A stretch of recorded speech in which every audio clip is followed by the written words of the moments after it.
The comic book medium is drawn repeatedly on history and archaeology to inspire images and stories of mystery and adventure.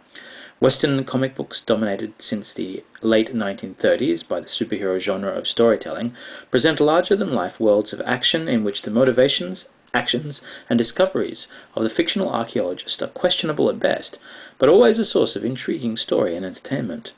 The agenda of the majority of published comic books is to entertain, not to inform, but as much as the representations they present are erroneous, they do constantly inspire their readership and continue to this day to contribute towards the larger cultural mythologization of the discipline of archaeology. To examine how comic book stories present archaeology is, therefore, a mirror to popular society's views about the discipline. Further, as evidence in the examples of archaeological exploration of narrative and creativity, the comic book medium has potential for the communication of archaeological information and agendas to mass audiences, if utilized appropriately by archaeologists, historians, and heritage professionals. Given the powerful influence that popular culture has on the thoughts and opinions of so many, there is value to engaging with it rather than ignoring it. By fully considering the erroneous messages of popular culture and the resulting implications, the archaeologist is better placed to offer an alternative representation of their own discipline. There is an obvious love of history and archaeology in the majority of comic book stories, and the medium lends itself well to inspiration as well as visual communication and engaging storytelling. A good theoretical base for starting to understand the narrative representations of archaeology in comic books is Holtorf's examination of archaeology in film. In an attempt to categorize the types of representation found in cinema relating to archaeology, Cornelius Holtorf posited four major popular culture themes, being the archaeologist as adventurer, the archaeologist as detective, the archaeologist as someone providing revelation or startling information, and the archaeologist as custodian or keeper of secrets and sites, protecting the past. Like popular film, the mainstream comic book story maintains a focus on adventure and action, with stories following the same narrative trends as those examined in film by Holtorf. However, as a subgenre of its own, the comic book has categories of representation specific to this medium. This paper identifies and discusses representations of archaeology in comic books under the following 6 categories. The archaeologist as a superhero secret identity, frequently linked to the hero's secret origin, the archaeologist as a finder of mysterious relics, with the relics of the past causing danger to the present, the presentation of the archaeology and history of a fictional world, derivative comic books carrying archaeological content, comic books with archaeology and history as basis or inspiration for the story, but which are not necessarily historically accurate, and comic books with an archaeological agenda as their primary intention. The first category deals specifically with the superhero genre, examining characters who fight crime by night, but by day work as archaeologists. 4 very famous archaeologists, who many professional archaeologists had probably never heard of, would be Dan Garrett, otherwise known as the Blue Beetle, Adam Strange, Carter Hall, otherwise known as the Savage Hawkman, and Kent Nelson, better known as the immortal Dr. Fate. All 4 of these costumed crime fighters are an archaeologist in their secret identity. In the DC Comics secret origin story that retells how Dan became the Blue Beetle, we see visiting Professor Daniel Garrett concluding a lecture at the rambling campus of a Midwestern university and discussing his plans for a new dig in Egypt. Months later, after weeks of cautious, delicate digging, he unearths the tomb of Ka-F-Re. As he and his love interest, archaeologist Professor Luri Hoshid, prepare to be the first people to walk the tomb's sacred ground in over 4,000 years, the local workers flee in terror. And who can blame them? As the tomb features grotesque statuary and hideous hieroglyphics, not to mention the sarcophagus of Ka-F-Re himself, lying upon an ancient altar, still stained with the blood of the evil pharaoh's sacrificial victims. It is then that Dan Garrett notices the azure scarab atop the sarcophagus, the Blue Beetle. And when he picks it up, reality blurs around him. Since he is a man of courage and honor, Dan is granted the magic words, Kajida, by the vision of an ancient pharaoh, magic words that activate the scarab and transform the archaeologist into the superhero known as the Blue Beetle. In short order, Dan defeats both the contemporary military dictator descended from the ancient pharaohs and the ancient mummified remains of Ka-F-Re, reanimated by the radiation from a bomb dropped by the military dictator. Once the job is done, however, there is no longer any time for romance. "I have a sacred mission now," says Dan to love interest Louis, "to protect mankind against undying evil." The story features many of the commonly recurring motifs of the adventure genre of popular culture: the mysterious tomb, the ancient curse, the terrified superstitious locals, the threat from the past, and forgotten supernatural powers of the ancient world. It also follows the romantic adventurer format in its representation of the role of archaeologist, in this case a man of courage and honor who can brave the dark places of the world and fight the evil things that dwell there. There is no space in the story to reveal just how the temple location was found or what excavation techniques were employed in uncovering it, but we are told the excavation of what appears to be an elaborate tomb took only a matter of weeks. As is typical of stories stemming from the treasure hunter era of archaeology, there is no question raised as to who owns the past. The terrified local workers run away, and it is left to the tough American to inherit the powerful relic of their history. The destruction of the tomb is also a typical motif. Although it is a well-known adage that every act of excavation is an act of destruction, with most archaeology-related comic book stories, this is taken to larger extremes. The character Adam Strange is yet another famous comic book archaeologist, a science fiction hero known as the Defender of Rann, an alien planet in some far distant galaxy. An archaeologist on Earth, Adam spends most of his time in remote locations in order to link up with the Zeta beam sent to Earth by Rannian scientist Sardath. The reason for this is that the Zeta beam acts as a teleport which whisks Adam from the Earth and instantly transports him to the distant planet Rann, where Sardath's daughter, the beautiful Alana, waits to meet him. Clad with a Rannian jetpack and ray gun, Adam becomes a defender of this strange alien world, as well as a sometime hero back on his home planet Earth, which he finds himself deposited back on as soon as the Zeta radiation in his body wears off. The first Zeta beam hit Adam Strange by accident while Adam was fleeing from angry Incas after having discovered a treasure trove of gold in the legendary city of Caramanga.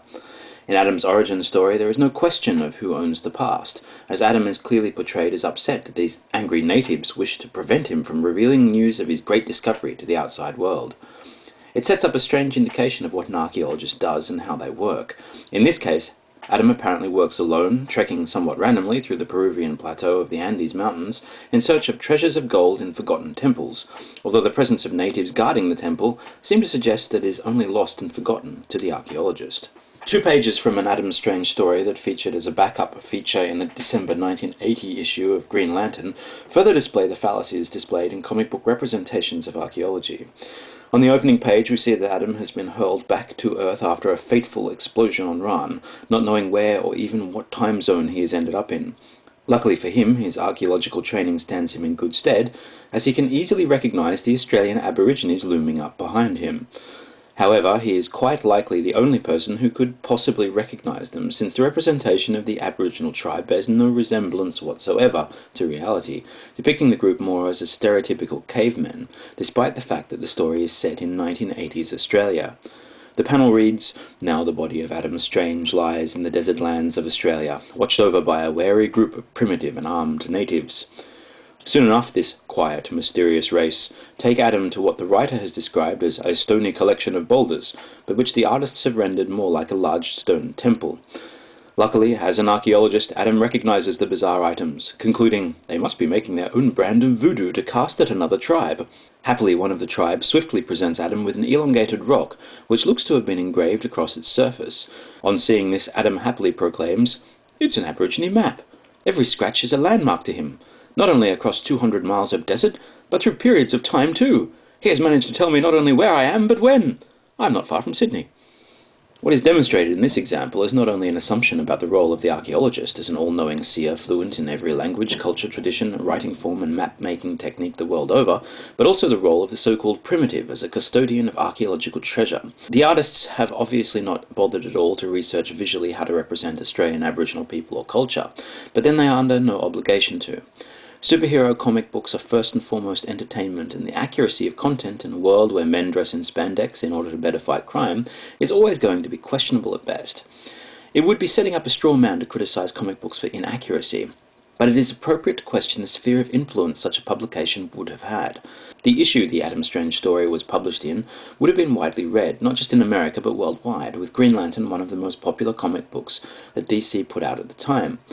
The assumptions of the artists of what Australian Aboriginal society was, as well as the choice of the writer in how Adam was portrayed as an archaeologist, would have been read by millions, providing a formative image for the minds of many.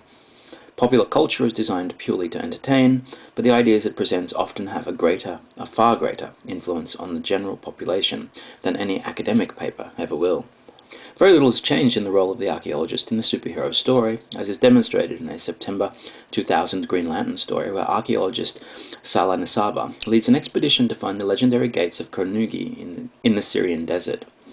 In the opening pages of the tale, a description is given of the many years of research that led to the compilation of a computer database that pinpointed the location for the survey, giving some sense of lip service to the scholarship of academic archaeology. Soon after this brief description, however, the dig team is attacked by corrupt police, rescued by Green Lantern, and led to a cavern where the legendary site is revealed to house the gateway to a demonic dimension. Further, archaeologist Sala is revealed to be the reincarnation of Istar, goddess of battle, who reclaims her forgotten powers in order to help Green Lantern fight with monsters from the Babylonian underworld. The general view of the past in Western comics is therefore a thing of peril. The ancient structures of the past are instead gates to hell dimensions, traps to hold monsters of the past, and cursed locations that will forever taint those who dare to cross their threshold. Similarly, the artifacts of the past are magic totems that can bestow extraordinary powers, but always at a cost. In comic books, the past is a dangerous thing, a cursed thing, a thing to be feared, a thing that should be left buried. The archaeologist is, more often than not, the one who disturbs this dangerous past, and either weathers the consequences or sets in motion the action of the story that the superhero eventually has to solve. The past equals death. Its disturbance equates to the raising up of evil from the feared realm of death. Apart from comic books concerned with their own fictional derivative universes, there is also a category of comic books concerned with archaeology and history as the inspiration behind their storytelling.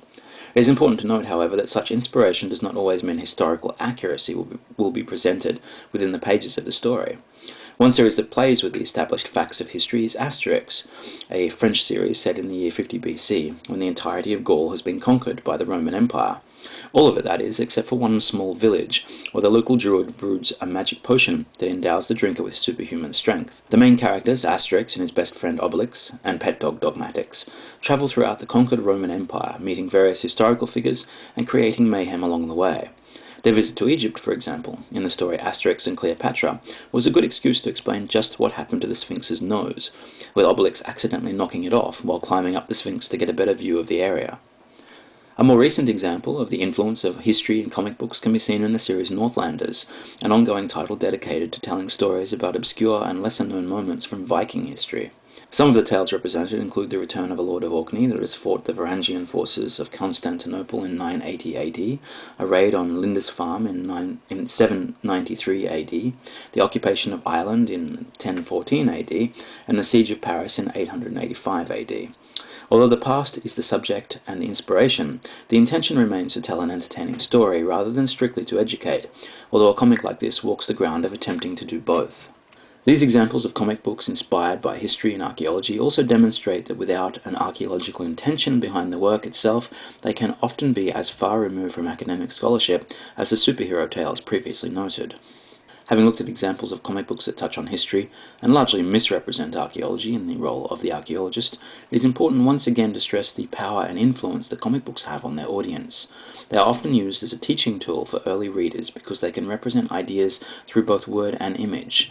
They are a popular storytelling format with a variety of readers. With this in mind, consider the issues of creativity and narrative as discussed in relation to archaeology by such writers as Holtorf and Spector.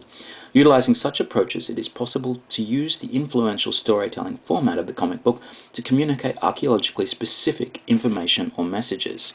Dr. Johan Labser is a rock art expert who has worked in Africa, Australia and the US, and also authored the book Archaeology the Comic, a graphic novel that is designed to be an introductory text on archaeology. Labser covers contemporary archaeology from the processual-post-processual debate right through to how to properly lay out a site grid. Similarly, the ongoing series Age of Bronze has been retelling the story of the Trojan War since 1998, with writer-artist Eric Chanoa integrating archaeological research into his visual representations. His recreation of the Late Bronze Age period draws on multiple historical sources and is academically researched, featuring a bibliography and references. Although his primary intention is to tell an enthralling story, he has endeavoured to work archaeology into the series, going so far as to visit Troy excavator Professor Manfred Kaufmann at the 1997 World of Troy Symposium to ask him in person what the Trojan people of the Late Bronze Age would have looked like. Every issue and graphic novel collection of the ongoing comic book series contains an advertisement for the Friends of Troy group, lending support to the international team of archaeologists undertaking excavation in northwestern Turkey. An article about the comic featured in the 2004 issue of the magazine Archaeology by the Archaeological Institute of America, interviewing the writer-artist and praising his work. In Cambodia, the format of the comic book has been increasingly used as an educational tool, and in 2006 this approach intersected with heritage issues, leading to the production of a book titled Wrath of the Phantom Army. The comic in question carries an active social message, urging the people of Cambodia to put a stop to vandalism, looting and plunder, destroying temples and artifacts across the country. These three examples clearly demonstrate the potential for comic books to deliver archaeological messages to a wide audience. The powerful format and mainstream appeal of comic books has contributed to the mythologization of archaeology. Through direct interaction with this creative format, an underutilized potential is opened up for communicating archaeological data and intentions to a popular culture audience. Comic books present another art form that can be utilized to communicate archaeological messages to new audiences through narrative and creativity.